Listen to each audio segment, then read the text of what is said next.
what we've looked at is actually having a container port as well as part of phase one, and along with potash. That way we can get the containers in there, ship them and rail them into Winnipeg, where they have the transportation hub. Okay, yeah, because I mean, just it would be quite an economic boon. I mean, when we're bringing product now right into the center of the nation geographically, yep. Rather than to our east and west coasts and still having to ship inwards. Likewise, I imagine there's potential to ship downwards into the Midwest and the United States. Yeah, I mean, the opportunities, there's a bit of a build it and they will come opportunity here. Containers are how a lot of things get moved.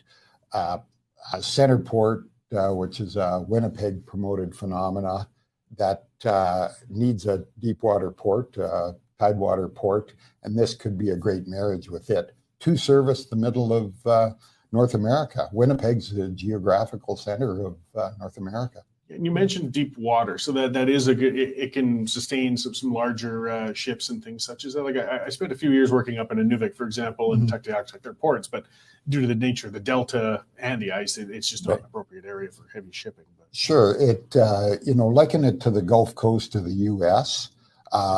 We would need to do some dredging. We think that's engineering work in progress. Dredging is why the original port, as Will mentioned, was moved to Churchill from Port Nelson. Dredging was a big problem in 1920, not a big deal in 2022.